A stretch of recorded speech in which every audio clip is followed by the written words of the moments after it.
Estamos no ar, então, boa noite Moçambique, boa noite Angola, boa tarde Brasil, Cabo Verde e todos os outros países que estiverem a nos assistir. Nós estamos aqui em mais um Disruptive Talks, que desta vez contamos com também painelistas espetaculares. Eu vou aqui fazer uma breve introdução do projeto Disruptive Talks e depois vamos também enquadrar-nos no tema e seguir aqui para a sessão.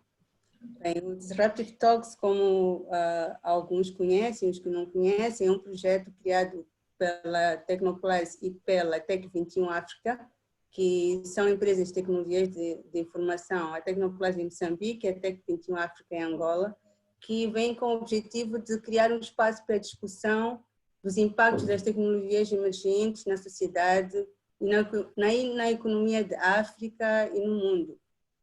Por isso temos feito estes eventos digitais, agora virtuais, não é? Ultimamente com o Covid e com a pandemia a gente optou por fazer assim e tem funcionado melhor até. Enfim, temos alguns temas que escolhemos para ter mensalmente. Da vez passada foi o impacto da inteligência artificial na medicina e hoje vamos falar do impacto da inteligência artificial na educação. Para conseguir ter melhor abrangência desses temas, nós contamos com painelistas especialistas nas áreas e conseguimos ter, graças à colaboração de todos, painelistas do Brasil, Angola, Cabo Verde, Moçambique e quem sabe teremos dos outros países também, em breve. Para enquadrar aqui mais ou menos o que é isso de inteligência artificial e por que escolhemos este tema, vamos ter aqui especialistas a falar, mas eu vou aqui dar de uma forma geral, que é, como já diz o nome, né, inteligência artificial é a capacidade que as máquinas têm de pensarem e agirem de forma racional. Ou seja, de perceber e decidir que caminhos podem seguir diante de determinadas situações.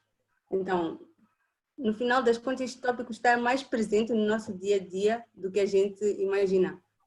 Podemos perceber quando muitas vezes usamos o nosso telefone, ou estamos a usar redes sociais, ou estamos a fazer uma pesquisa, até parece que ele lê os nossos pensamentos.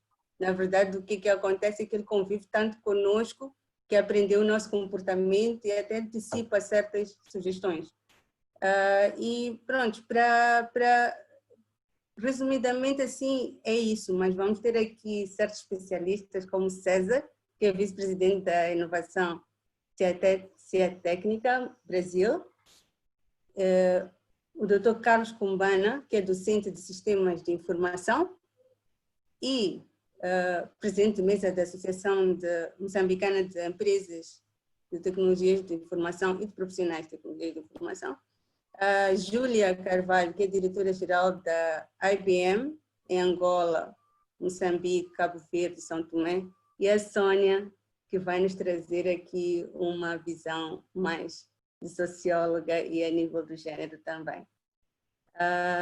Eu acho que vai ser um tema, vai ser uma conversa bastante interessante, tenho certeza. Vamos deixar aqui que a conversa que flua, porque acredito que todos aqui temos muito a contribuir e a convidar também um pouco para cada um dar a sua abordagem daquilo que pensa do tema. Só para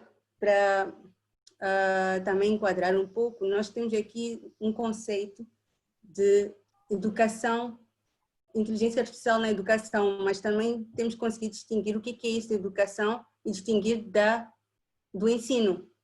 Educação, nós, quando falamos de inteligência artificial na educação, estamos a trazer um âmbito mais abrangente, mas quando falamos do ensino, nós vamos focar mais naquilo que é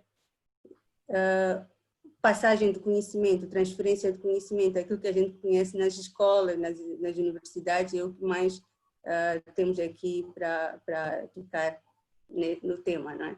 Então, pronto, vou deixar aqui o painel para fazer uma breve introdução e a convidar cada um também a dar o seu parecer sobre este tema e depois continuamos com a conversa. Tá bem, vou pedir o César para fazer um enquadramento primeiro, se me permite. Ok, obrigado, Sádia. Bom, boa noite a todos. Eu vou ser breve, mas deixa eu me apresentar também, né? Estou do outro lado do Atlântico. A minha carreira profissional foi em grandes empresas, tanto quanto usuário de tecnologia, na área financeira, por exemplo, no então Chase Manhattan aqui no Brasil, Chase Manhattan Bank, também na consultoria, na Price Waterhouse, e durante 12 anos eu fui diretor de novas tecnologias da IBM, aqui no Brasil. E, basicamente, o meu papel era fazer, como diretor de novas tecnologias, fazer uma interface entre os laboratórios de pesquisa da IBM e grandes clientes que nós tínhamos, né? Eu era, então, IBMista aqui no Brasil. E eu estou envolvido, nesses últimos anos, de 2013, quando eu saí da IBM para cá, nós estamos falando de 7 anos, eu estou muito envolvido em startups e empresas na área de inovação. E meu envolvimento com a inteligência artificial vem desde o final dos anos 80. Inteligência artificial não é novidade, isso já nos anos 50 se falava sobre isso, o conceito surgiu nessa época, mas nos anos 80 comecei uma primeira experiência, então, num banco, e não foi muito bem sucedida porque nós tínhamos muitos problemas na época. O primeiro era a falta de capacidade computacional e o segundo, indiscutivelmente, era a ausência de dados, né? A carência de dados, que hoje não são mais problemas. E nós tínhamos que trabalhar com os recursos que nós tínhamos à mão, então trabalhávamos com sistemas de árvores de decisão. É basicamente quase que um processo de se não for isso, é aquilo, e segue um caminho pré-planejado. Nós começamos a trabalhar com alguma coisa mais sofisticada e estamos avançando bastante. Eu estou muito envolvido em startups de inteligência artificial, vários projetos já funcionando, então creio que eu consiga compartilhar um pouco de uma vivência prática, e principalmente no setor de educação. Mas para falar especificamente em educação, em inteligência artificial em aplicação, eu creio que seja importante dar pelo menos uma percepção, minha percepção, do impacto da inteligência artificial na sociedade e daí a decorrência da importância de olharmos a inteligência artificial especificamente na educação. O que nós estamos vendo é que nós estamos caminhando para uma era digital. Já estamos envolvidos nessa era digital, mas alguns termos até surgem, como quarta revolução industrial e assim por diante, que eu pessoalmente não julgo muito adequada, porque essa nova fase, que eu não sei como no futuro será chamada, ela é diferente das, digamos, revoluções industriais anteriores, não só pela velocidade e amplitude com que as mudanças acontecem, mas por um fator extremamente importante. As tecnologias que nós desenvolvemos na sociedade até agora, até recentemente, eram tecnologias que potencializavam a nossa força física. Um trator, um guindaste, um automóvel, que permitia empurrar toneladas, levantar toneladas, correr a 200 por hora. Nós agora estamos com inteligência artificial potencializando a nossa capacidade cognitiva. Nós nunca passamos por isso na nossa sociedade, como sociedade. Então, os impactos serão muito grandes. Por outro lado, nós já estamos vendo que, embora a inteligência artificial tenha um potencial muito grande, nós temos que reconhecer que ela tem uma série de limitações também. O primeiro, indiscutivelmente, que a inteligência artificial ela não é inteligente. Ela, no fundo, é um conjunto de modelos matemáticos no qual nós, digamos, entendemos o problema de negócio e transformamos em fórmulas matemáticas que, de alguma maneira, aprendem, entre aspas, um determinado comportamento e nos dão algumas respostas. Então, por exemplo, nós temos sistemas que conseguem reconhecer imagens muito bem, quer dizer, eles enxergam, mas eles não leem, eles não se reconhece se identifica ali um câncer de mama, por exemplo, como nós temos uma aplicação que faz isso, mas ele não tem noção que é um câncer de mama. Se ele lê um texto ou complementa um texto e consegue fazer, por exemplo, um sumário de um relatório, ele não entende o contexto, ele trabalha estatisticamente em cima daquelas palavras. Então, isso significa que, embora seja estreita, ou seja, muito diferente da inteligência humana, eu posso dirigir meu carro, posso ser um médico, posso jogar xadrez. A inteligência artificial, até o momento, só faz uma coisa. As máquinas que jogam xadrez não dirigem carro, que dirigem carro não identificam imagens médicas, né? Então, ela é muito estreita nesse sentido. Mas ela consegue fazer coisas absolutamente fantásticas, embora sejam muito estreitas. Elas não apenas ficam numa linha de produção e tornam totalmente robotizada uma linha de produção, por exemplo, de um automóvel, uma linha de produção de uma grande montadora, onde praticamente você não tem pessoas mais mexendo ali na fabricação do veículo, são robôs. Mas não apenas na linha de produção, mas em atividades que antes eram consideradas inerentemente humanas, nós já vemos a intervenção da inteligência artificial, apesar das suas limitações. Por exemplo, na área do direito, onde eu consigo fazer análise de jurisprudência, consigo identificar que um determinado contrato tem omissões ou tem erros e assim por diante. Substitui o advogado? Não, mas substitui, por exemplo, o advogado estagiário. De maneira geral, a formação de um advogado é teoria na universidade e prática no escritório de advocacia. Talvez eu não precise mais ter esse estagiário. Isso me leva ao ponto que nós vamos falar depois da educação. Como é que eu repenso o sistema educacional para formar um advogado que não vai ter essa prática no escritório, vai ter que ser na faculdade? Então, o modelo da universidade vai mudar.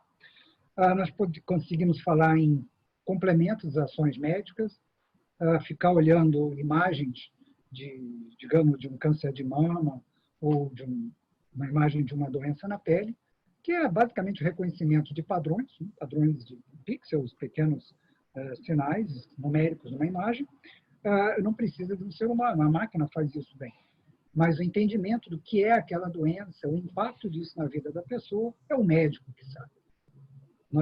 Até nas startups que nós estamos trabalhando, nós entendemos que a automação com a inteligência artificial vai tirar o robô de dentro do médico, que hoje ele tem muita atividade robotizada, e tornar a medicina muito mais humanizada.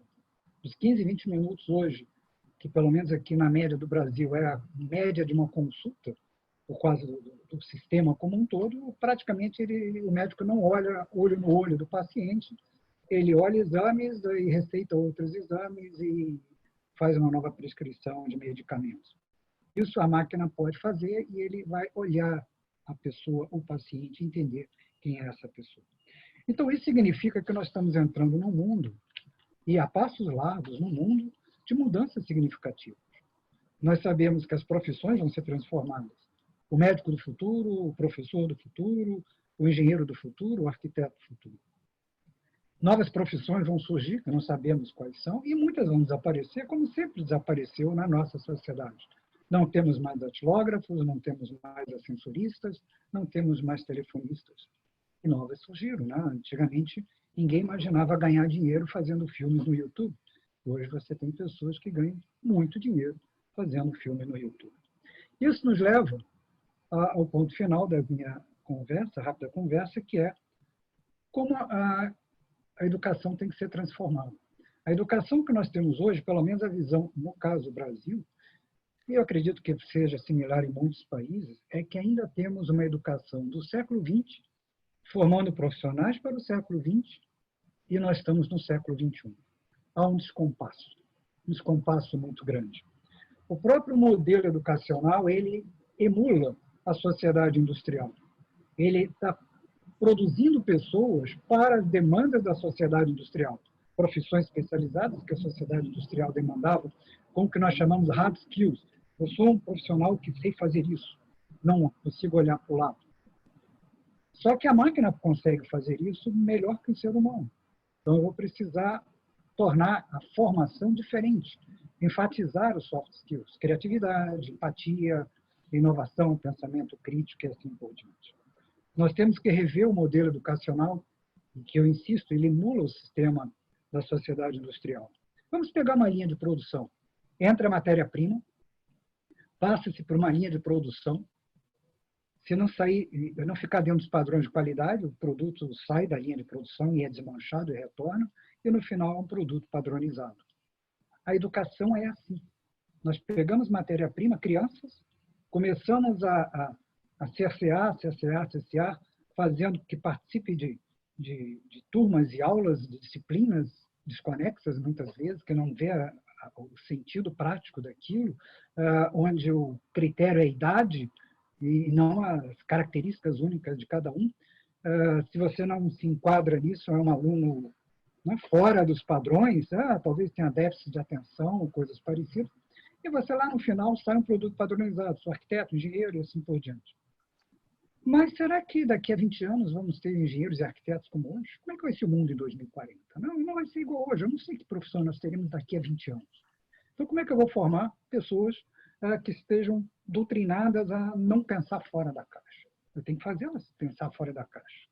Processo de autoaprendizado, de aprendizado ao longo de toda a vida. E esse desafio afeta a todos os países.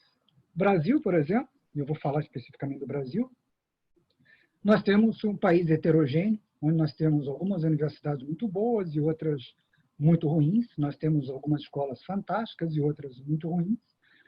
Infelizmente, se pegarmos entre as 100 melhores universidades, não existe nenhuma brasileira.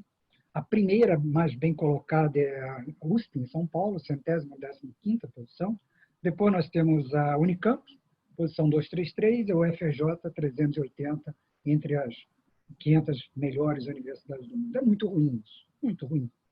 Um país de 200 milhões de habitantes, que está entre a 11ª e a 12ª economia, em termos brutos, tem uma educação muito ruim. Além disso, não é só o ensino universitário, tem 8 milhões de alunos matriculados, mas com uma qualidade duvidosa. Vamos pegar um exemplo específico e o paradoxo da como a formação não está adequada. Ciência da computação, que é a área que eu estou atuando mais diretamente, nós temos um paradoxo muito grande. Nós temos aí uma demanda, um conjunto imenso, milhares de vagas que as empresas estão buscando. E nós temos 3, 4 vezes mais pessoas sendo formadas todo ano em ciência da computação. Mas por que eu não consigo usar essas pessoas? Elas estão formadas, mas não estão preparadas para o mercado de trabalho.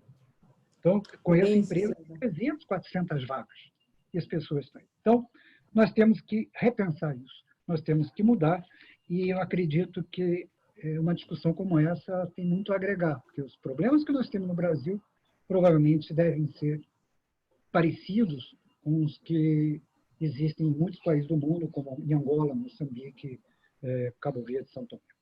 Obrigado. É isso, César. É evidente que temos que mesmo repensar o modelo de ensino para adequar-se ao profissional do futuro, para preparar melhor esse profissional que está a ser.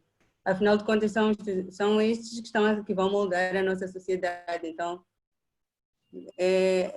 Dr. Kumbana, vejo que tem aqui a mão levantada. Queria dar o seu contributo, não é? Sim, queria sim, dar o meu contributo sim, alinhando-me à intervenção do César. Primeiro queria dizer que sou Carlos Kumbana, represento a AMPTIC, que é a Associação de Profissionais de Empresas de Informática, e sou docente na UEM, que é a maior universidade do país, e trabalho mais na área de sistemas de informação. E agradecer em nome da AMPTIC pela oportunidade de podermos partilhar, digamos assim, ideias dos diferentes países, dos diferentes cantos, digamos assim, dos nossos países falantes de português. Ora, eu vou começar a minha intervenção não só continuando a ideia tanto as questões aqui apresentadas pelo César, mas também enfatizando a problematização, digamos assim, desta questão da não utilização da inteligência artificial, porque já era a altura de se utilizar. Ora, na educação, tanto em Moçambique como provavelmente em todos os outros países, nossos países, os indicadores-chave para avaliação dos seus resultados são, nomeadamente, o cumprimento dos planos curriculares e o número de aprovações e mais nada. Portanto, ninguém se lembra de fazer avaliação do resultado. Ou seja, estas pessoas que nós tiramos nos diferentes subsistemas, o que é que estão a fazer? Será que estão a contribuir para a sociedade? Portanto, esta é que é uma questão importante. Porque se fizer esta questão, vai ser possível perceber que o fato de termos possivelmente pessoas capacitadas e, no entanto, estão a vender amendoim na rua, ou estão a desenvolver atividades informais e sem o aproveitamento correto da sua capacidade, porque, na verdade, não tiveram acesso às competências que se adequam ao seu perfil. Daí que o uso da inteligência artificial é infalível, não é? É necessária. E por que se propõe a utilização da inteligência artificial? Primeiro, porque a ferramenta de inteligência artificial vai poder acompanhar o estudante, o aluno, em toda a sua vivência. Quer seja na sala de aulas, quer seja no pátio da escola, quer seja em casa, quer seja no trajeto escola-casa, casa-escola. E, por outro lado, também, esta ferramenta pode criar condições para que haja uma personalização. A Sásia bem disse na sua introdução, e o César também depois enfatizou, que é o conceito de um professor por aluno, okay? Ou seja, um aluno para cada professor. Portanto, quer dizer que o professor iria aprender que conteúdos deverá, digamos, partilhar ou transmitir para o aluno, e estes conteúdos não seriam fixos, porque o que está a acontecer atualmente é que é um pacote. Veja que estamos aqui reunidos, estamos a vir de países diferentes, e alguns, no caso de Césia, somos do mesmo país, estudamos em universidades diferentes, mas estamos aqui a discutir e partilhar ideias. Então, por que estudantes na mesma sala não vão ter possibilidade de ter professores diferentes? Portanto, é esta a questão. E depois, quando se dá exatamente a mesma coisa, o que é que se espera? Está-se à espera da mesma coisa, o que é impossível. Ok? Então, por outro lado, é preciso que o professor, este professor artificial, defina os conteúdos a lecionar focalizados a este indivíduo específico, ok? De acordo com o seu perfil. Então, o que é que isto vai permitir? Vai permitir que haja um armazenamento de um conjunto muito grande digamos, de dados que permitam o melhor entendimento deste aluno. E, neste caso, este professor, digamos, pode desempenhar não só a tarefa de ensinar, mas de educar. Porque, vejamos, ele estando na sala de aulas, este professor virtual poderá acompanhar o comportamento dos estudantes e ver como é que eles interagem entre si. Porque a capacidade humana, aquele professor humano que está ali, não tem a capacidade de acompanhar os movimentos, as provocações que ocorrem, tanto na sala como no pátio. Sabemos muito bem que em todo o mundo há um problema grave que está acontecendo na educação, que é a questão do bullying. Okay? O bullying deixa a criança ainda mais, digamos, decepcionada com este assunto de bullying, porque ninguém acredita nela.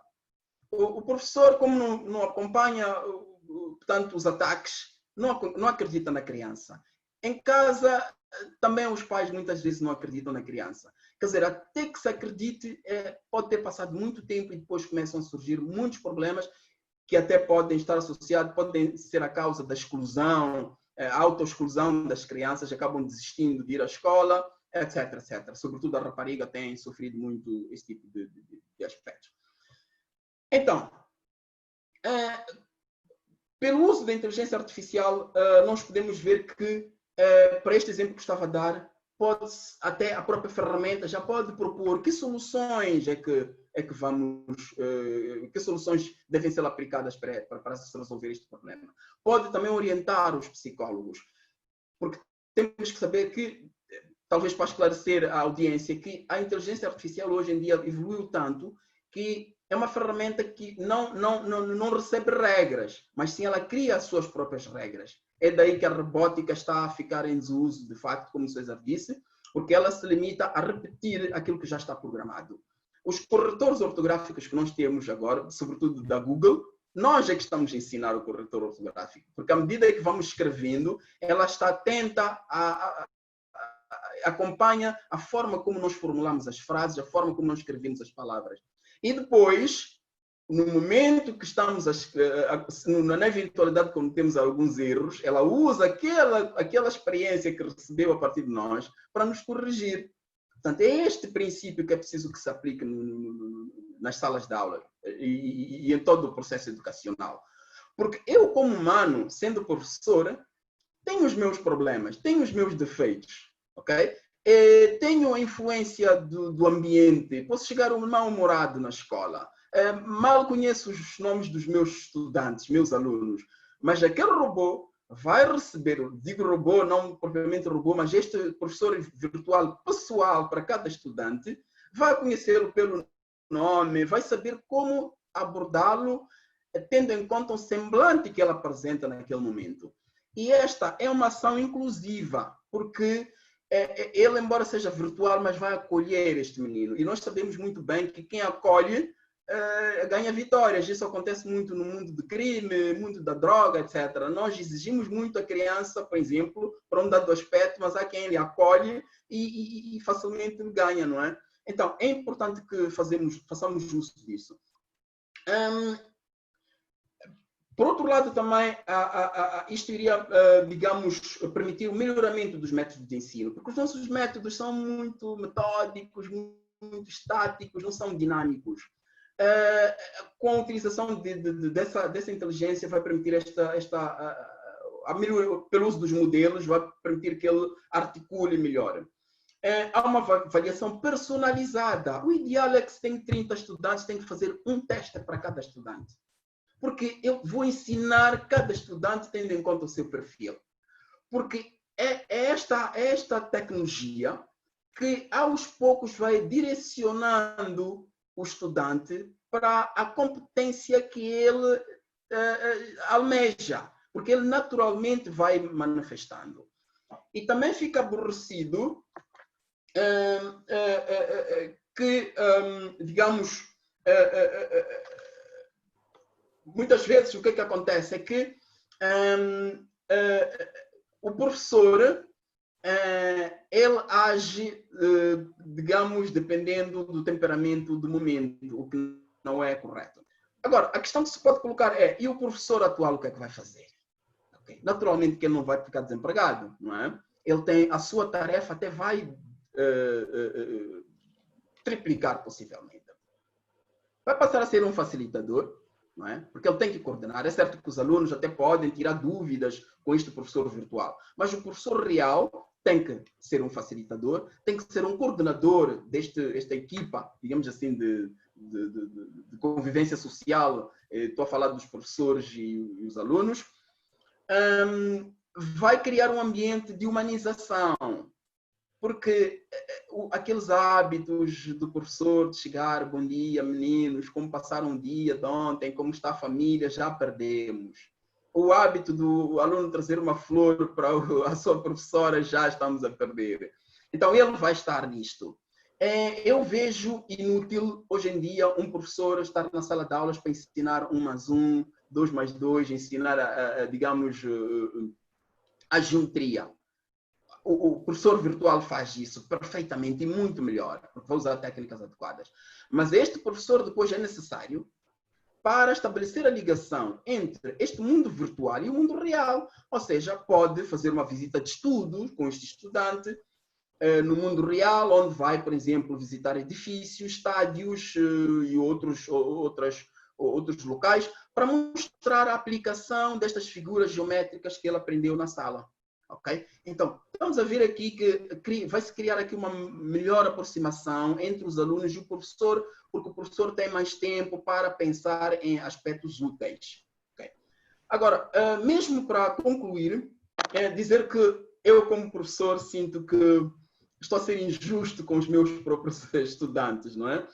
Porque trato-os exatamente da mesma forma, transmito partilho os mesmos conteúdos, exijo da mesma forma, etc, etc.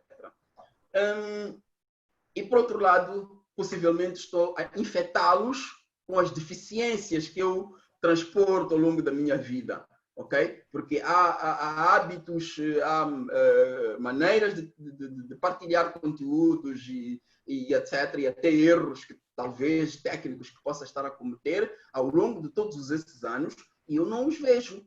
Por quê? Porque eu estou nesta caixinha, como o César disse, ao passo que um professor virtual, ele vai descartando digamos, todas aquelas abordagens que são erradas e vai aperfeiçoando. E, por exemplo, que eu estive a dar, os corretores estão cada dia a aperfeiçoar. O tradutor ortográfico, idem. Portanto, digamos que a inteligência artificial deveria ser uma realidade. Numa outra oportunidade, talvez poderia abordar sobre qual é o ponto de situação aqui em Moçambique, nesta matéria. Obrigada, Dr. Kumbana. Acho que abordou aqui alguns aspectos bastante práticos de como é que a inteligência artificial pode ser aplicada no ensino e na educação, assim, mas gostaria de ouvir aqui da Sônia, qual é a sua opinião, apresenta-se também, não é? Para a gente lhe conhecer melhor, mas também queria ouvir qual é a sua opinião sobre o panorama. Será que está panorama a nível de educação nos países em via de desenvolvimento? Será que estamos preparados para receber essa tecnologia? Está no mudo, Sônia.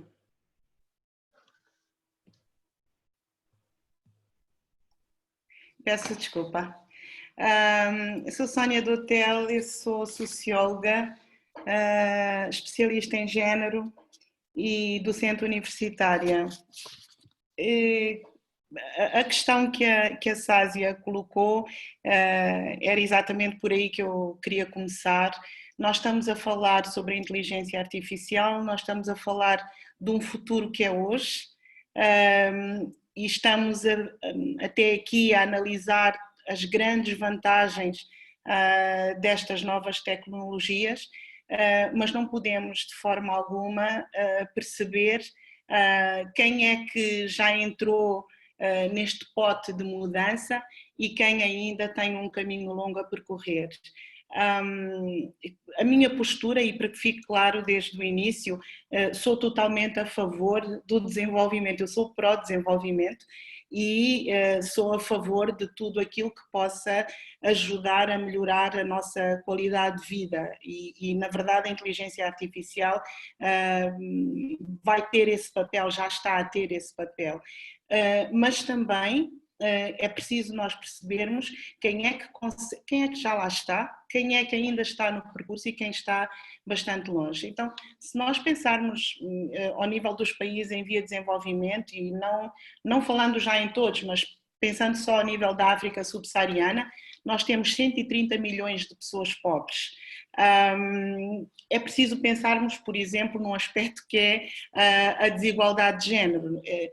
Nos países em desenvolvimento, as meninas não chegam a completar 12 anos de escolaridade porque têm oportunidades de educação muito limitadas e porque enfrentam muitos obstáculos.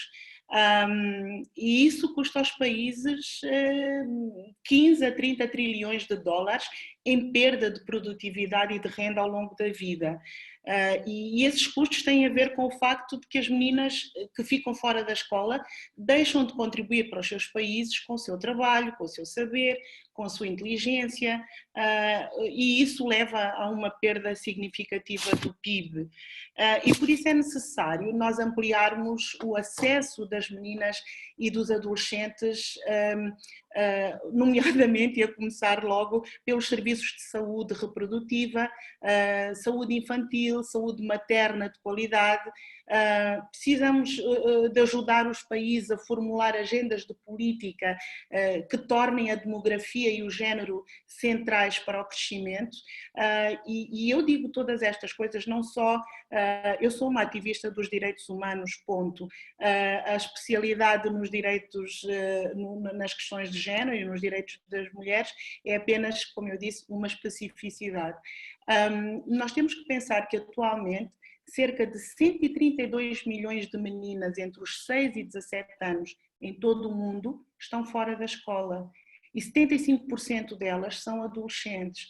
Se nós virmos que na maior parte dos países a percentagem de mulheres é superior à dos homens, isto significa que mais de metade da população de todos os países está prejudicada, e daí a importância de fazer também este caminho inclusivo com as mulheres, com as meninas e mulheres, e com uma atenção muito particular a estas questões da desigualdade de género.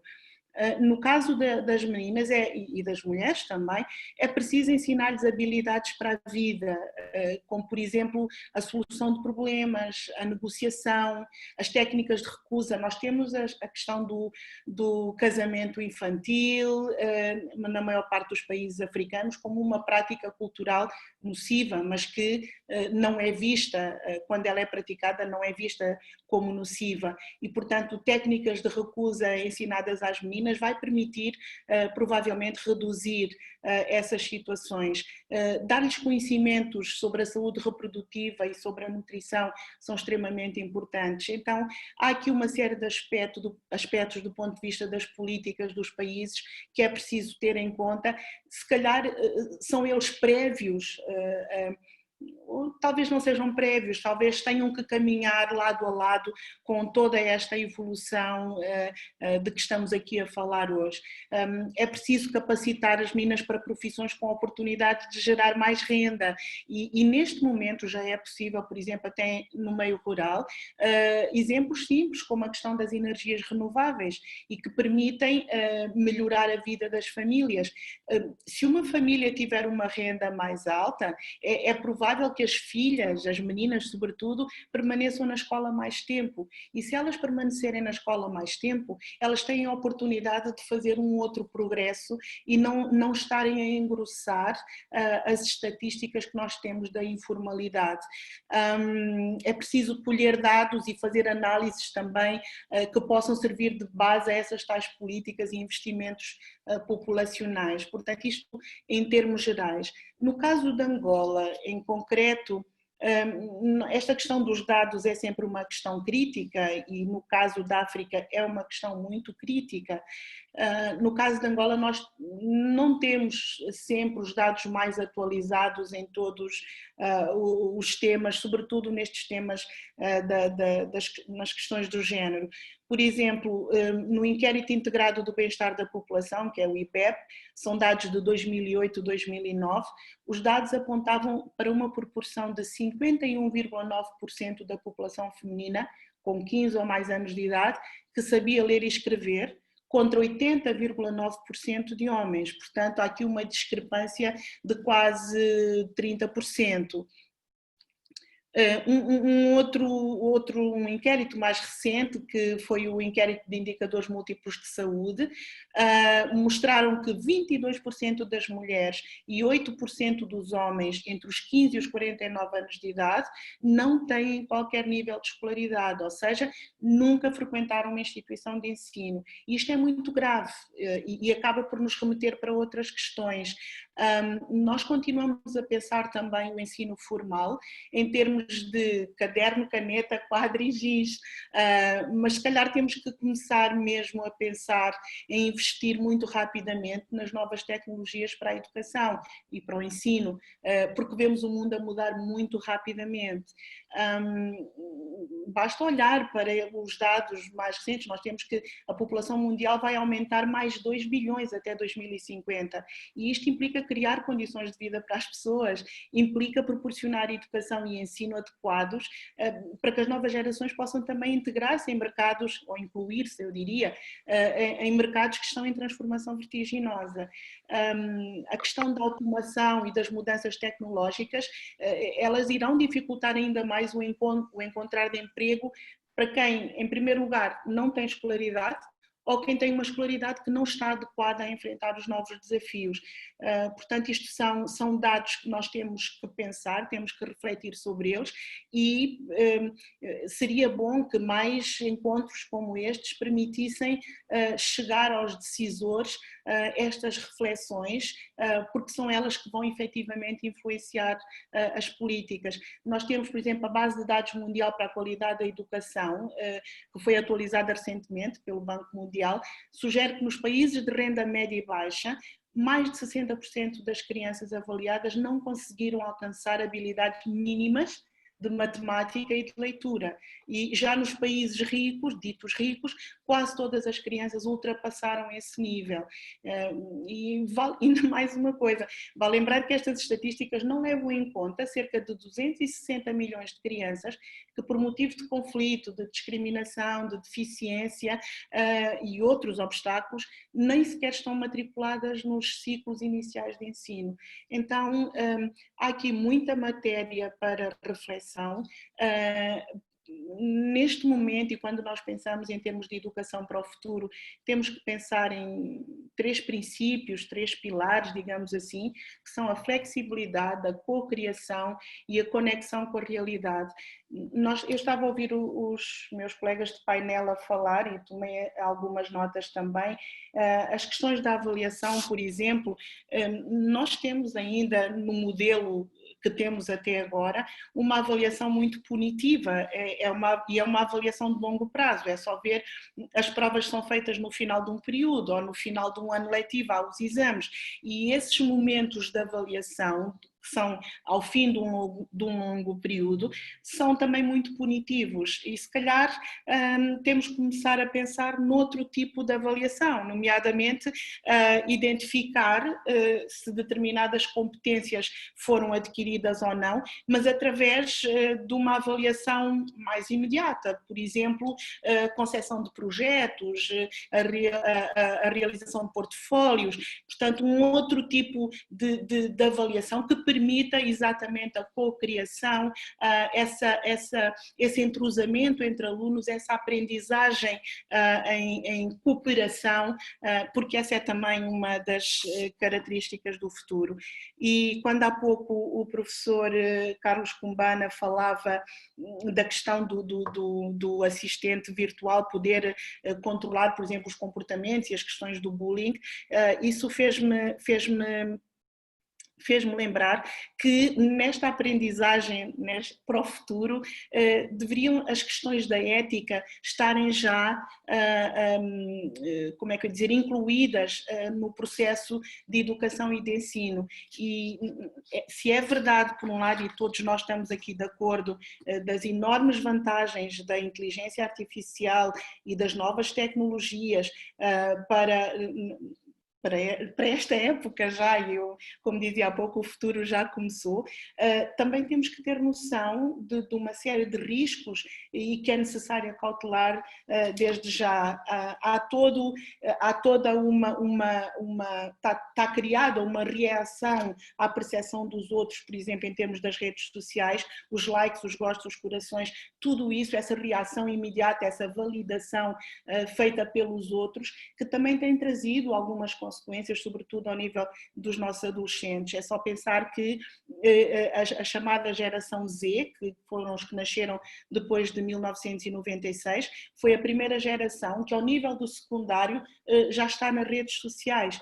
E nós temos, por exemplo, há dados recentes do aumento da depressão e da ansiedade e do suicídio, por consequência, em que adolescentes dos 10 aos 14 anos, o aumento de situações de depressão, ansiedade e suicídio foi na ordem dos 150%, num espaço de 4 a 5 anos. E na faixa etária entre os 15 e os 19 é um aumento de 70%. Portanto, são também dados que nós temos que refletir, que estar atentos e se calhar incluí-los desde logo nesta educação para as tecnologias, nesta educação para viver neste mundo virtual e para a forma como isso influencia, porque ao fim e ao cabo os algoritmos são opiniões incorporadas em códigos, não é? Eles não são objetivos, eles não têm uma mente própria e, portanto, quando se constroem os algoritmos, pode-se construí-los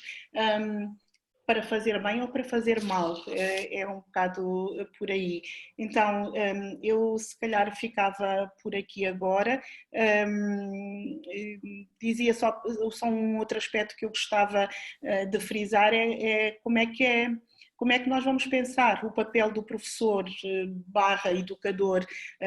Será um orientador e um mediador, provavelmente, e deixar de ter o papel que nós temos tido até aqui, daquele que sabe mais do que a turma que tem à sua frente, porque provavelmente os seus alunos, neste momento, os alunos, as turmas, em relação a uma grande parte dos professores, são capazes de dominar muito mais conhecimento. Se tiverem uma dúvida, não vão perguntar provavelmente ao professor, ou ao pai ou à mãe, e vão perguntar ao Mr. Google. E então há efetivamente aqui um desfazamento no conhecimento, que remete também para uma nova educação e ensino dos professores. Então, há aqui uma série de ingredientes, eu diria, extremamente apelativos do ponto de vista de quem constrói políticas, e essa é uma área que efetivamente a mim me interessa bastante. Então, Sásia, eu ficaria por aqui e provavelmente haverá oportunidade de voltarmos ao debate. Muito obrigada, Sónia. Trouxeste aqui uns pontos de vista muito interessantes que até despertaram alguma curiosidade mais sobre como é que realmente nós vamos reagir a isso. O ponto da ética que abordaste, acho que é muito interessante, porque nós agora e os jovens estamos todos com muito acesso a muita informação, acesso a muita coisa, e ainda este fim de semana estava a conversar com uma amiga que a filha com 14 anos já está a trabalhar. Então, está a trabalhar porque tem acesso à internet e consegue fazer vendas online. Então, se todos estão a ter acesso a tudo isso, quer dizer que também tem que aprender um outro nível de interação, não é? Que é o que estavas a dizer, como é que é os gostos, os likes, qual é a reação que isso tem, e depois o que é negociar, o que é comunicar, o que é, isto tudo acaba perdendo-se um pouco quando a gente tem muita informação. Então é importante que os algoritmos estejam alinhados já a certos aspectos de ética. Última, mas não menos importante, aliás, estamos muito curiosos aqui para ouvir a Júlia e ouvir a ela com as soluções que já existem, com exemplos que já existem de inteligência artificial aplicada a nível da África e do mundo, quem sabe. Olá, Sásia. Boa noite a todos. Obrigado pelo convite. E quero dar os parabéns a todas aquilo que os meus colegas de painel disseram. Já mencionaram várias coisas que eu também ia abordar. Isto é uma das coisas mais de dizer a última, mas também me dá a oportunidade de agora comentar ou tentar acrescentar um pouco aquilo que eles disseram. E como o César falou logo no início, estas tecnologias têm aplicação em várias áreas, da saúde, jurídica, agricultura, várias áreas. Elas são sempre usadas para facilitar e melhorar a nossa vida. É para isso que nós usamos estas tecnologias, como quase todas as tecnologias novas. Portanto, é lógico usarmos também para a educação, porque nós queremos formar cada vez melhor as nossas crianças e os nossos jovens adultos. Portanto, quando nós usamos estas tecnologias, elas têm logo vantagens imediatas, tanto para os estudantes como também para os professores e para as escolas. E vários meus colegas também já falaram um pouco disso, por exemplo, e uma coisa que eu queria dizer é que toda a gente, muita gente viu, quem tinha filhos que começaram a ter aulas remotas agora com a pandemia, que é a possibilidade de ter educação, ter aulas a qualquer hora, ter acesso à educação a qualquer hora, já não ter a necessidade de ter que ser àquela hora, ter que ir para a escola, ter que ser ali. Portanto, há uma flexibilização de horários e geográfica até da educação. E depois também na parte do feedback. Portanto, eu tenho hoje uma dúvida, mas tenho que esperar até amanhã para quando estiver com o professor para perguntar. Não, eu posso, tendo estes tutores virtuais, que também já falaram, de a qualquer momento eu poder colocar uma questão, colocar uma dúvida e ter uma resposta. Mas também toda a parte do ensino personalizado, portanto, é muito o adaptar o ensino ao nível de conhecimento que o aluno tem e também ajudar em áreas que ele é mais fraco. Portanto, nós podemos com estas tecnologias identificar quais são as áreas que o aluno tem mais dificuldades, com base nisso indicar ou recomendar material adicional ou material específico para melhorar nessas áreas. Pode-se fazer um acesso de uma avaliação inicial daquilo que são, qual é o estado que o aluno está, aquilo que ele sabe, e depois com base nisso fazer um ensino diferenciado. E também o tutor virtual pode fazer uma outra coisa que não é só ajudar, mas também ir fazendo aquele acompanhamento do progresso, de como é que o aluno está a evoluir e passar essa informação para o professor para dizer, em vez de ser aquela avaliação pontual, como estavam a falar, de ser uma avaliação contínua, em que se acompanha o progresso e que o professor pode ter a informação de como é que o aluno está a evoluir e que área é que está a evoluir. Mesmo depois para o professor, por exemplo, quando o professor tem muitas turmas, tem muitos alunos e ele faz os testes ou faz os exames, imaginemos que às vezes não é fácil para o professor, ou se calhar às vezes até nem olha para isso, porque no ensino clássico, aquilo que nós temos hoje é, deu-se a matéria, fez o exame, acabou aquela matéria, vamos avançar para a próxima. Com estas tecnologias e com a análise dos dados daquilo que foram os resultados, o professor pode ter informação de, há aqui temas específicos, perguntas específicas em que muitos alunos erraram ou tiveram dificuldades e pegar nessa informação para dizer, então é preciso fazer um reforço destas matérias para estes alunos, ou se calhar o professor tem que voltar a rever a matéria para todos os alunos, foi uma área que se viu que eles tinham mais dificuldade. Portanto, a inteligência artificial também permite ter muita insight, ter informação e obter essa informação em ações concretas para melhorar o seu trabalho. Portanto, quando há bocado o colega dizia que isto não quer dizer que o professor não vai ter trabalho, vai ter, se calhar até vai ter mais trabalho, vai ser um trabalho mais dirigido e mais personalizado. Portanto, consegue reforçar, auxiliar o trabalho do professor. Depois, também até na interação que os professores têm com os alunos, por exemplo, o aluno pode ter interesses específicos e dependendo onde os alunos estão, as diferenças culturais, as diferenças de idades, tudo, pode ajudar o professor a adaptar a forma que ensina, como está a ensinar os conteúdos. E também nesta parte dos conteúdos, a inteligência artificial pode ajudar a criar automaticamente currículos. Portanto, procurar fazer buscas automatizadas e encontrar material mais dirigido e mais rapidamente indicado para aquela matéria, mas não só a nível do currículo da matéria, mas também a nível, por exemplo, de professores. Porque é que todos os professores, vamos imaginar, na disciplina de ciências, há várias matérias.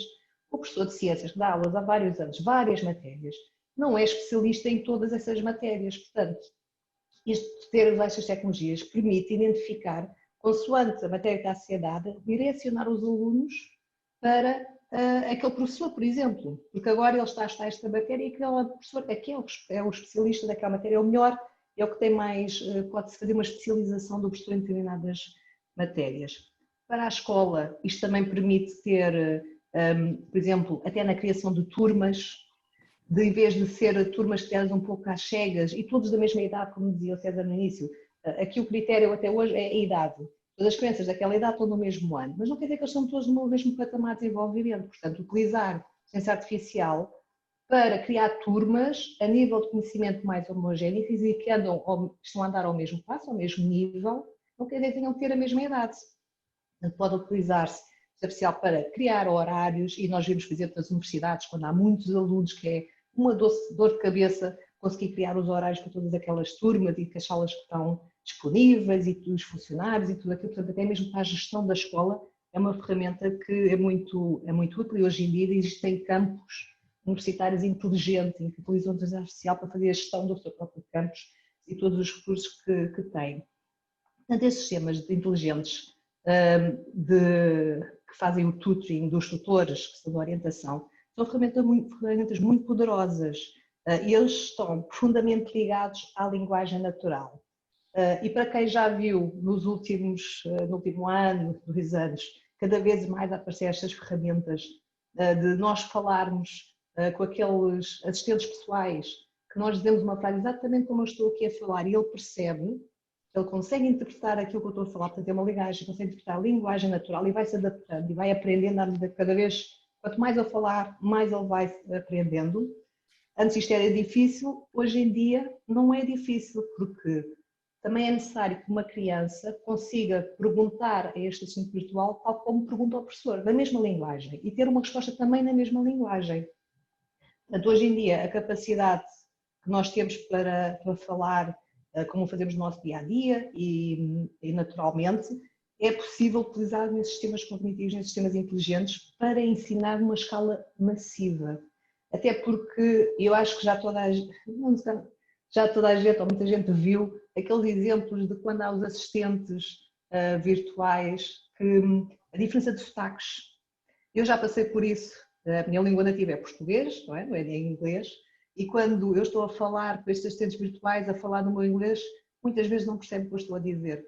Portanto, a capacidade de adaptar ali para sotaques diferentes, para até vocábulos diferentes. Por exemplo, o português do Brasil não é igual ao português de Portugal, que também não é igual ao português de Angola, apesar de ser mais parecido. Portanto, fazer aqui a adaptação e, portanto, há uma democratização do ensino. E é possível fazê-lo principalmente em massa, em grande quantidade. Eu queria-vos dar também alguns exemplos daquilo que a IBM tem feito. A IBM tem uma plataforma de inteligência artificial que é o Watson e que nós usamos em muitas áreas, para muitas indústrias, medicina, jurídico, educação inclusive. E, por exemplo, nós, juntamente com a companhia que é a Pearson, a Pearson desenvolveu connosco, utilizando a plataforma de inteligência artificial da IBM, que é o Watson, uma plataforma de tutor virtual. E que aqui é a grande diferença, porque quando nós estamos a falar de ciências mais exatas, a matemática, a física, a coisa é mais fácil. Mas quando nós estamos a falar de ciências sociais e coisas que são mais subjetivas, ou que é preciso haver o discurso, que é mais difícil fazer estes tutores virtuais. Mas eles conseguiram desenvolver tutores virtuais para ensinar desde a psicologia, ciências ambientais e até mesmo a parte de soft skills, como aprender a falar em público. Fazer a análise do nosso discurso e ensinar-nos a falar melhor em público, quais são as nossas fraquezas, como é que nós devemos melhorar. Isto é um desenvolvimento muito grande que tem sido feito recentemente. Portanto, a ideia é usarmos estas tecnologias para melhorar a forma como ensinamos, a forma como os alunos aprendem, mas também é usar esta tecnologia cognitivas e de análise de dados para o aluno melhorar como aprende, ser uma coisa mais dirigida, mais personalizada e para as suas necessidades, para aquilo que ele necessita. Portanto, deixa de ser um modelo que é centrado no ensino formal, na escola, para ser um modelo centrado no aluno e que para uma aprendizagem que não é só da escola, é uma aprendizagem para a vida. Portanto, deixa de ser one size fits all, vai ser uma coisa personalizada para cada um e também deixa de ser aquele ensino só de eu aprendo naqueles anos quando eu estou na escola para poder ser um ensino contínuo ao longo de toda a vida. E a IBM tem várias plataformas, até umas dirigidas mais para crianças, outras mais para jovens adultos e para adultos, que têm estas ferramentas para ensinar novas tecnologias da nossa área, eu já vou falar de algumas, que utilizam, e que a ideia hoje em dia, e nós sabemos isto, eu como empregadora, eu não quero uma pessoa que saiu da universidade e nunca mais estudou nada e nunca mais aprendeu nada. Cada vez mais nós temos que aprender, continuar a aprender, para continuarmos a ser úteis no mercado de trabalho e úteis para as empresas. Portanto, acabou aquela ideia do século passado, que é a criança vai à escola, aprende, termina o ensino, está pronto para ir para o mercado de trabalho, nunca mais na vida vai ter que ter aulas. Cada vez mais o ensino é sempre correto. Mas também, para além de utilizarmos estas ferramentas para melhorar o ensino, estas ferramentas cognitivas e de análise de dados, também é preciso incuti-las nos currículos, introduzi-las nos currículos das escolas. Porque as crianças têm que perceber aquilo que estão a usar e qual é a melhor forma de usar. E quanto mais cedo forem introduzidas as tecnologias no ensino, melhor. as crianças têm, quanto mais novas, mais facilidade têm de aprender, e se elas desde o início tiverem estas ferramentas e aprenderem a utilizar tecnologias de informação e de comunicação, isso foi ensinado nas escolas, mais fácil para elas vai ser aprender. Portanto, nós temos que democratizar aqui o acesso ao ensino das crianças, e é lógico que depois vamos bater no problema das infraestruturas, porque nem em todo o país, falando de Angola, há acesso à internet, há computadores, as escolas não têm estas ferramentas, mas é preciso haver também um esforço também da parte das escolas e do governo para facilitar e disponibilizar estas tecnologias às crianças e aos seus alunos. Até porque eu vou-vos, e pensem só, o país é muito grande, Angola tem 18 províncias, é enorme, e o país não é só feito de capitais de província, mas nós temos muitas crianças que por viverem longe da escola, não vão à escola. Temos alunos universitários que por viverem longe das cidades onde há universidades, não vão para a universidade porque não têm capacidade, às vezes financeira, para se mudarem para a cidade onde vão estudar. E isto também permite, portanto, ter estes ensinos virtuais e à distância, não quer dizer que o aluno atualmente não tivesse que ir à escola, mas não tinha que ser todos os dias, tira também pressão sobre estes centros urbanos, porque hoje em dia o que nós vemos é muitos jovens, por exemplo, a dirigirem-se para as cidades para irem ingressar na universidade. Também dávamos acesso a mais jovens de terem acesso ao ensino, a ensino de qualidade, porque podiam ter acesso até a professores melhores, porque o professor que está em Luanda só dá aulas em Luanda, não vai dar aulas às outras províncias todas, portanto, estando longe podiam à mesma ter as aulas, e tirava a pressão das cidades de ter todos aqueles alunos lá. Mas é claro, para isto é preciso haver infraestruturas tecnológicas, é preciso haver conectividade, é preciso haver acesso a computadores e é preciso haver um ensino das novas tecnologias. A IBM faz um esforço, já há muitos anos tem vários programas de ensino e nós somos apologistas de que não vamos esperar que sejam os governos, sejam só as escolas a formar os nossos futuros empregados, as pessoas que nós precisamos para trabalharem connosco. Nós próprios tomamos a dianteira e a iniciativa de ajudar a formar estas pessoas. Isto em África, principalmente, é muito importante, porque em África há um grande déficit de pessoas formadas em tecnologias, em engenharias e matemáticas. Não é fácil para as empresas encontrarem pessoas formadas e bem formadas nestas áreas, porque há bocado o César no início falava do Brasil e como as brasileiras são classificadas e que apesar de se formar muitas pessoas, depois continua a haver muitas vagas por preencher, e a África a situação é igual ou pior, portanto estamos na mesma situação. Portanto, nós temos programas, por exemplo, e vou começar por um que é específico para a África. Desculpa, sim. Júlia. Temos algumas perguntas e gostaria de ver se conseguimos ganhar um tempo aqui com... Sim. Deixa só dizer só os programas e depois só para dizer. Temos um programa que é o Digital Nation África, que é só para a África, só funciona com IPs da África. Todas as que eu estou a dizer são grátis. As pessoas acedem às plataformas da internet e tem o ensino é mais direcionado para jovens e jovens adultos, adolescentes e adultos, jovens adultos, para ensinar novas tecnologias, cibersegurança, cloud, computação, todas essas tecnologias. Temos um outro que é mais para as escolas e para os ensinos, mais para crianças, que é o Open Pitec, e o programa Pitec é um modelo de educação pública, portanto nós trabalhamos com escolas públicas, trazemos também a indústria para ajudá-los a criar programas, currículos que sejam, que vão treinar pessoas, que vão educar pessoas que são necessárias realmente na indústria, no mercado de trabalho. E posso dizer que a nível mundial, isto foi um programa em 2011, nós temos 200 escolas onde está a correr este programa, temos 600 parceiros de indústria envolvidos e está em mais de 24 países. Vamos dizer que em África existe em Marrocos e agora também vai começar na África do Sul. Portanto, isto são plataformas grátis, qualquer pessoa pode ir à internet, aceder, fazer as suas formações. No fim, tem certificações oficiais daquilo que quer aprender. Utiliza a inteligência artificial para indicar, eu digo assim, eu quero ser especialista de programação, ou de ciências de dados, ou de ciências, e ele vai dizer, então deves tirar este curso aqui, então vamos fazer um assessment, isto tu já sabes, pode saber aquilo, então deves fazer esta formação, aquela, e no final tem certificações e estas plataformas, dependendo do país, até têm integração com bolsas de trabalho que ligam com empresas e os empregadores podem ir lá e procurar os currículos e procurar as pessoas que têm aquelas qualificações que eles precisam. Portanto, é uma forma da IBM também ajudar na formação dos jovens e, claro, para si próprio, porque nós, IBM, também somos empregadores e somos consumidores destas pessoas que se vão formar.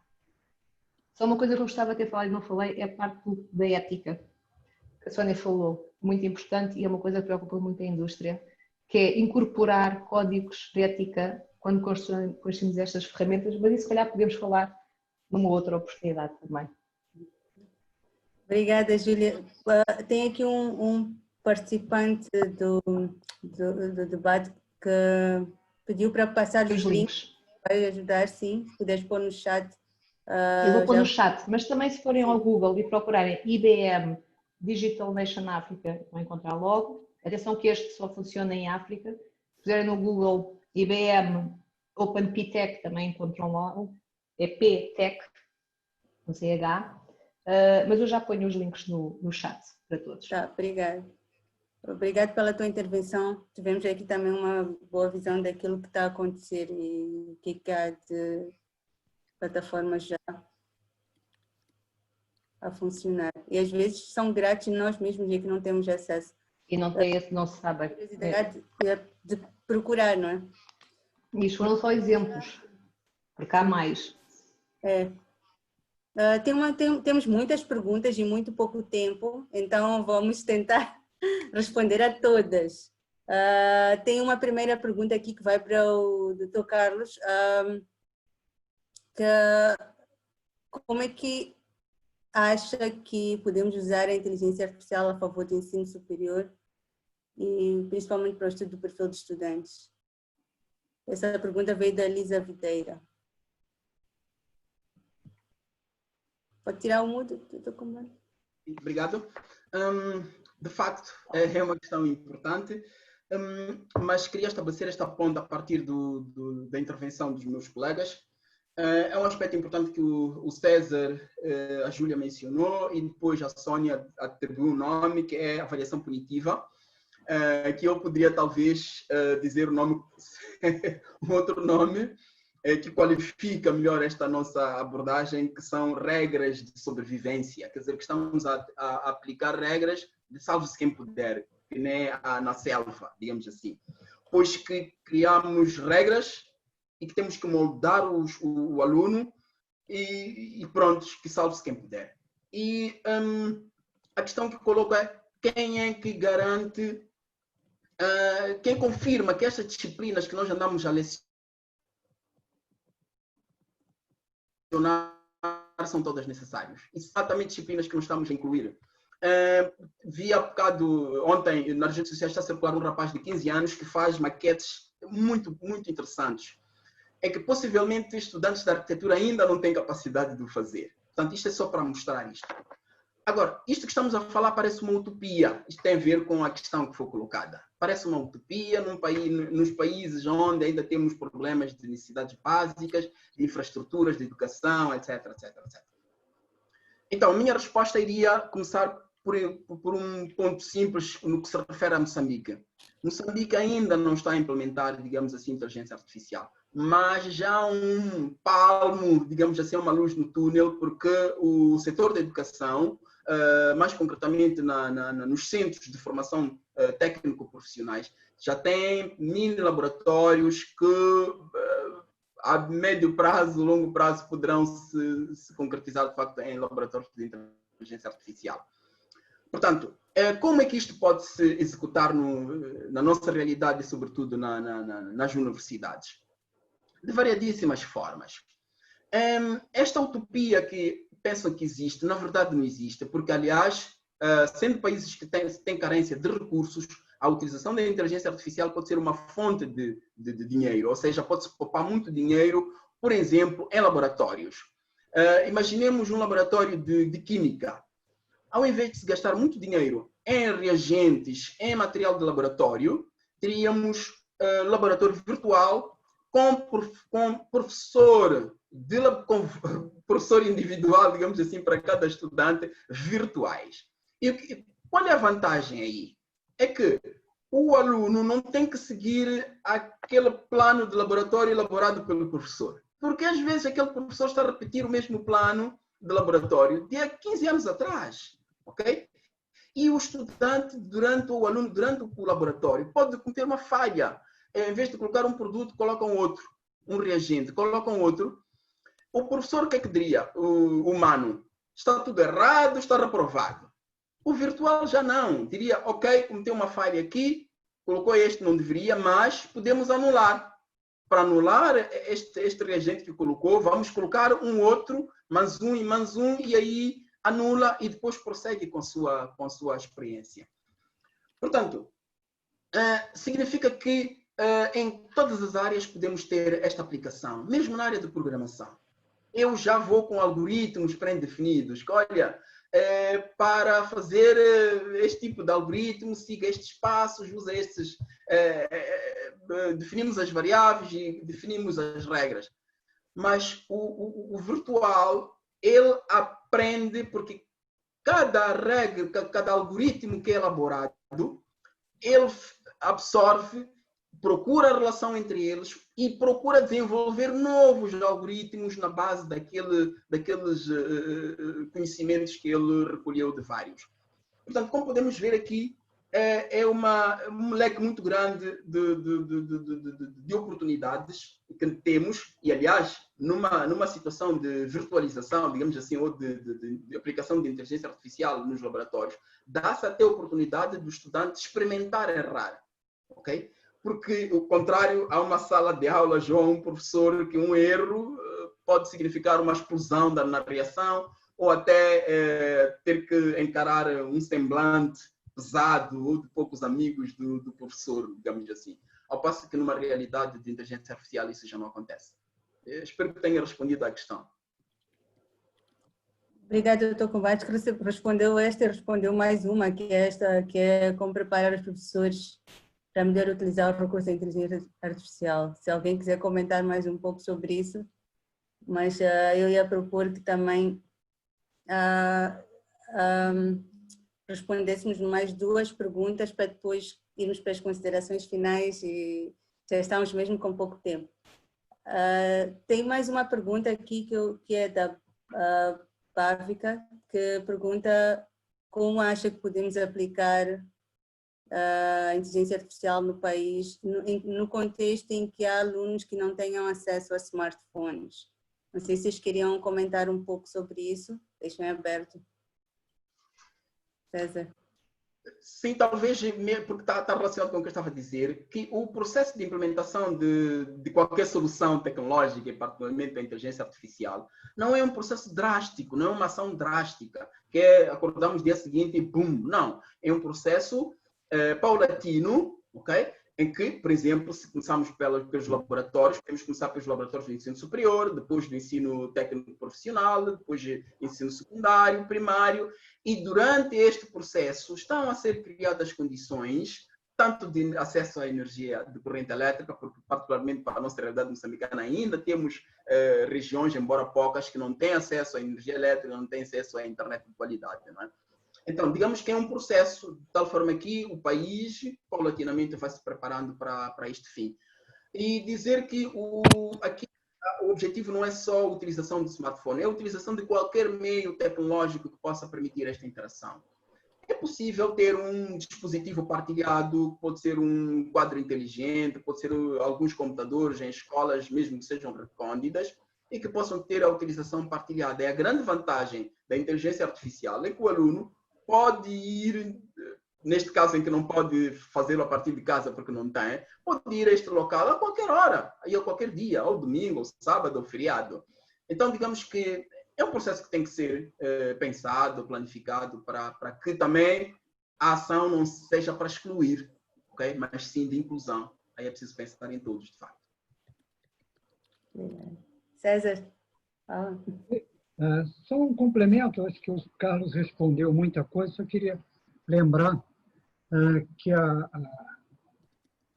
Tem algumas variáveis que temos que considerar. Primeiro, indiscutivelmente, uma necessidade de energia, mas nós estamos vendo cada vez mais o barateamento e a disseminação de energias renováveis, que tendem a ser mais baratas do que a energia baseada, por exemplo, em petróleo. Então, se nós olharmos uma evolução de forma exponencial, em alguns anos nós vamos ter disponibilidade não só de energia eólica, mas solar. E em países como o Brasil, o continente africano, você tem muita incidência de energia solar. Isso barateia tremendamente, porque você não precisa ter linhas de transmissão muito grandes e as fontes geradoras ficam nas próprias regiões. Então, isso já facilita uma série de evoluções se a gente olhar no horizonte de 10, 15 anos. E complementando o que o Carlos falou, não é um processo de dar um pulo para lá, a gente vai aos poucos, mas já nessa direção. A segunda questão é o próprio barateamento das tecnologias.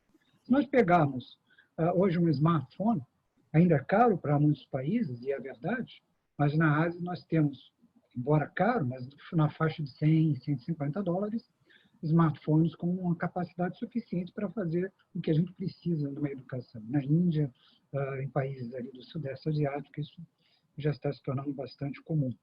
E a capacidade computacional hoje de um smartphone desses é equivalente ao que a NASA tinha em 1969, quando colocou o homem à Lua.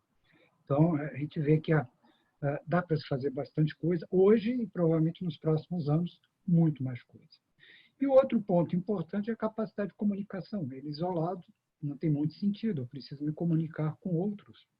E aí nós estamos vendo também diversas novas tecnologias que já estão começando a entrar em operação em complemento às que nós conhecemos de transmissão de dados, não só cabo de fibra ótica, mas estações de rádio base celulares, como, por exemplo, satélites de baixa ordem, como projetos que existem alguns, o SpaceX é um deles, que já começou a operar, aliás, vai começar a operar até o final do ano no norte dos Estados Unidos e Canadá, e nos próximos 2, 3 anos espalhando pelo Brasil, e projetos alternativos, como os balões do Google, que está já iniciando essa operação, aliás, iniciou uns 2, 3 meses atrás no Quênia, onde você cobre áreas que antigamente não tinha acesso, né? Áreas rurais.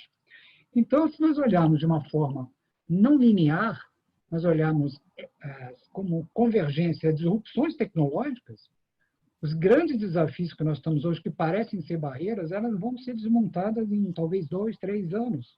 Isso passa rápido. Então, cada país, eu acho que é uma das discussões que nós chegamos aqui, que todos nós temos problemas muito similares, tem que ter uma estratégia que não considere como um limitador eterno e infinito as barreiras que nós temos hoje. Elas vão cair. A gente não sabe se amanhã ou depois, mas vão cair.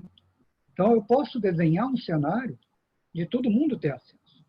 Talvez não consiga amanhã, mas talvez daqui a 10 anos eu já tenha metade. E daqui a 20 anos, todo mundo. Então, a estratégia dos países tem que ser nessa direção. Vou só acrescentar uma coisa que faz todo sentido falar agora e que é verdade. Foi esta pandemia do Covid, veio mostrar que o futuro não é amanhã, é hoje, já está, e que nós temos que correr para implementar as tecnologias, porque não nos podemos dar ao luxo de ter as crianças em casa um ano inteiro sem ter aulas. Nós precisamos de ter estas tecnologias. Aqui a pandemia veio claramente mostrar e acelerar a necessidade destas tecnologias também. Perfeito, Júlia. Um ponto, só para fechar, que você falou muito bem, que a Covid acelerou, né, trouxe o futuro para o presente, é que o online permite que você resolva muitos problemas que nós temos hoje. Uma instalação física de uma universidade é cara, os professores têm que estar ali, e eu posso estar online. Então, de repente, uma universidade tenha professores em lugares diferentes dando aula e debatendo, quer dizer, não a aula tradicional, né, ficar assistindo como a gente assiste hoje, tipo Zoom, mas fazendo experimentações e, como o Carlos lembrou, em laboratórios virtuais, alguma coisa física e outras coisas virtuais, e eu não preciso mais ter instalações tão caras quanto eu tenho hoje, todo mundo se concentrar num determinado local. Então, isso democratiza muito o ensino. Eu não preciso deslocar pessoas do interior para uma cidade maior para ter aula numa boa universidade. No local onde eu estou, eu posso ter esse ensino de alta qualidade. Quer dizer, o online não tem fronteiras, não tem distância.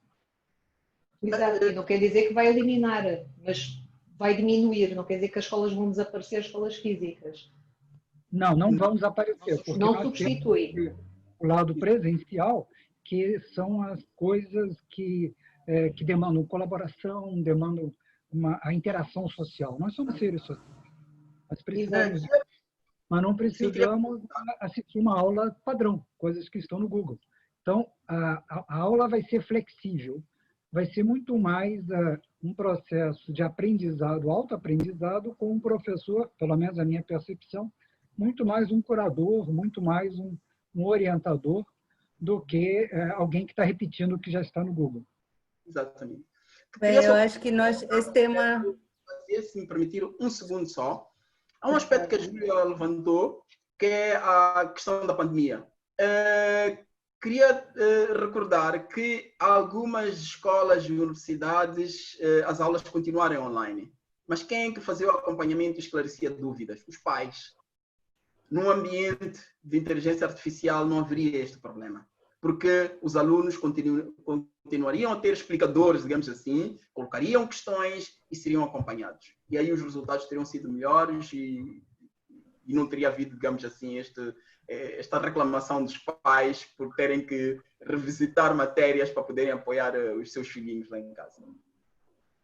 É verdade, doutor Kumbana, até porque o engajamento, mas Sônia, vou só dizer que estamos aqui já nos últimos minutos. Eu ia pedir para passarmos para as considerações finais. Eu vou começar contigo, Sônia, e depois vou passar a seguir para a Júlia, para o doutor Carlos e para o César.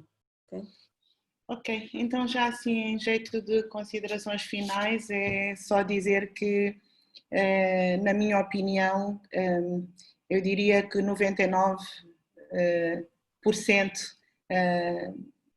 a favor, se calhar não 99%, 100% a favor de todas estas novas tecnologias e de todo este futuro presente que temos, mas eu gostaria de sublinhar à mesma alguns alertas, sobretudo pensarmos, e continuo a dizer, poder-se incorporar nas novas modalidades de ensino, nos novos processos pedagógicos, incorporar alguns alertas e preparar também as novas gerações para lidar com alguns perigos. Então, nós sabemos efetivamente que atualmente não só os adolescentes e os jovens, mas também muitos adultos, têm a vida organizada à volta de uma sensação de perfeição, porque se é recompensado com sinais de curto prazo, os tais corações, os tais gostos, etc. Cria-se às vezes alguma ansiedade também, o facto de se estar nas redes sociais de uma forma muito à espera de validação, e é preciso esvaziar um pouco esta validação que vem através das redes sociais e, portanto, preparar estas novas gerações para lidarem com as emoções de uma outra forma. São efetivamente gerações mais desconfortáveis a lidar com os riscos. Dados apontam, por exemplo, que cada vez se tira a carta de condução cada vez mais tarde. A saída para um encontro romântico, por exemplo, é sempre muito mais adiada, tudo acontece mais no virtual e muitas das vezes, quando chega o momento de lidar com o real, há um medo e há um desconforto muito grande. Então tudo isto nós percebemos também aqui, tem subjacente um treino e um condicionamento, ou seja, as novas gerações vivem muito também destas chupetas digitais, não é? Que usam quando estão desconfortáveis, quando estão com medo, quando estão mais solitárias, quando têm dúvidas, etc. O que atrofia também a sua capacidade de lidar com as emoções e que desemboca naquelas estatísticas que falava há pouco, seja de depressões, de suicídios, também de automutilação, é um número que vem crescendo significativamente e, portanto, isto são alertas efetivamente que nós temos que estar atentos e, enquanto educadores e enquanto enquanto formuladores de opiniões, enquanto influenciadores dos decisores, temos efetivamente que referir estes aspectos. Em termos gerais, penso que há um aspecto só que eu queria acrescentar, tem a ver com os novos aliados na disseminação de conhecimento, as tecnologias, mas os jogos, os fóruns, os blogs, as próprias redes sociais bem utilizadas podem ser excelentes recursos na disseminação de conhecimentos e também para desenvolver as práticas pedagógicas. Então, esse aprender a interagir, a planear e a construir, que pode ser feito num simulador, isso pode ajudar a encontrar melhores soluções para os problemas existentes e também por aqueles que ainda vão surgir. Mas isto tudo obriga-me também a dizer que é preciso criar condições de acesso, nomeadamente de internet, e ainda há pouco a Júlia referiu, para as crianças e jovens mais desfavorecidos. É preciso não deixar ninguém para trás. É preciso incluir as meninas nos processos de ensino em geral e nas tecnologias em particular, para que elas não continuem a ficar para trás. Em termos da África, é necessário agilizar a construção do capital humano em África e isso depende fundamentalmente do empoderamento das mulheres. E como? Reduzindo drasticamente a mortalidade materna e neonatal e infantil, melhorando a nutrição infantil, evitando o atraso no crescimento de milhões de crianças e também melhorando o resultado das crianças em termos de aprendizagem. É também necessário acelerar a transformação digital e é disso que estamos aqui a falar hoje.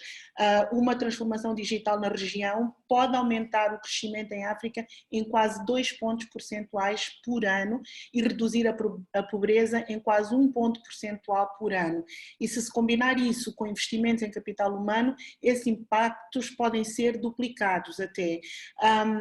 E como é que se traduz esta aceleração digital em África? Pode traduzir-se na construção de infraestruturas, há pouco a Júlia mencionou isso, nomeadamente também da internet de alta velocidade, da fibra óptica, investimentos em qualificação, portanto, a capacitação de pessoas para ajudar a conquistar empregos de ponta e para ingressar em novos setores, e também a identificação digital, o comércio eletrónico e os negócios digitais. Portanto, isto é possível. Só dizer que, ao nível da União Africana, a estratégia da União Africana 2063 aponta para a criação a curto prazo de uma universidade africana, o que vem também reforçar aquilo que dizíamos há pouco, os estudantes não precisarem de um espaço físico, mas poderem efetivamente estarem conectados, digamos assim, e terem acesso a um ensino de qualidade, onde os professores podem vir dos mais diversos cantos do mundo e poderem proporcionar esse ensino de qualidade. Finalmente, em relação à Angola, se nós pensarmos que 65% da população angolana tem menos de 25 anos, isso torna ainda mais premente o desenho de políticas públicas para a educação e para o ensino, que tenham em conta as questões que aqui abordamos hoje e que são cruciais para o desenvolvimento do país. É possível mobilizar a população, ou seja, envolver os cidadãos em todas as etapas de melhoria dos sistemas de ensino, desde o desenho à implementação de políticas também, criando também um sentido de corresponsabilidade ou de responsabilidade coletiva que impulsiona a vontade política. Felizmente nós tínhamos aí as autarquias à porta, ficaram um pouco mais adiadas, mas serão com certeza uma realidade no país e aí isso poderá ser uma boa ajuda, nomeadamente através da discussão nos orçamentos participativos. Finalizo mesmo com um único aspecto, os dados. Para fazermos tudo isto é preciso, mais uma vez, termos informações e avaliações de qualidade sobre o ensino e sobre uma série de outras questões. Muito obrigada. Obrigada, Sónia. Queria passar, sigam à vontade para dar as considerações finais. Sim, muito breve mesmo. Dizer que há um todo interesse, vontade por parte da AMPTIC, daí esta liderança, digamos assim, destes eventos por parte da Tecnoclass, em usarmos de forma sã, adequada à inteligência artificial, porque ela vai permitir, digamos, o aproveitamento dos recursos que já existem, um pouco por pelos nossos países, até as zonas mais recônditas, já existem alguma tecnologia disponível, alguns computadores que os alunos usam para ensino básico como operador, digamos, das ferramentas. Nas instituições usam muitas vezes como máquinas de datilografia e um pouquinho de internet e redes sociais. Então, por que não reaproveitar essas tecnologias para o uso adequado? Para um bem maior, que é formar com qualidade o homem da manhã. Formação essa que tem que ser feita de forma justa, porque agora há injustiça, e vimos bem, usando poucos recursos e também garantindo, digamos, competências que sejam individuais. Digamos que é tarefa de todos nós fazermos uma advocacia e para convencermos, digamos assim, ou para fazermos entender aos nossos gestores, sobretudo da educação, que é preciso que nos preparemos para um futuro breve, que é a inteligência artificial. Obrigado. Muito obrigada, Dr. Carlos. Passo para a Júlia para as considerações finais e para depois terminarmos com o César. Então, também rapidamente, só voltar a dizer que a pandemia foi quase um abre-olhos, neste momento acho que ninguém tem dúvida da utilidade e dos benefícios de utilizar-se estas ferramentas de ensino não presencial para a educação. E também falar, até porque foi uma pergunta, se existem alguns destes programas que eu mencionei no SPALOP. Vou-vos dizer que eu cubro Angola, Moçambique, Cabo Verde e São Tomé, que em Cabo Verde nós assinamos no final do ano passado um protocolo com o governo e já iniciámos, porque um pouco atrasado, já era para ter estado até concluído, uma iniciativa de formar 10 mil alunos até o final do ano letivo, que seria até o final deste ano letivo, mas ficou adiado, nestas tecnologias, utilizando estas plataformas. E Angola também já demos passos definitivos com o governo e estamos quase na fase de assinar protocolo também para utilizar estas ferramentas. E o passo seguinte será em Moçambique, que também já gostaria de ter iniciado, mas também devido ao Covid ficou um pouco atrasado. Portanto, aqui a ideia é mesmo levarmos estas iniciativas, trabalharmos com as instituições, com as escolas, com os ministérios, com o governo, para auxiliarmos cada vez mais na criação e na educação do homem da manhã, como disse o professor, e muito bem.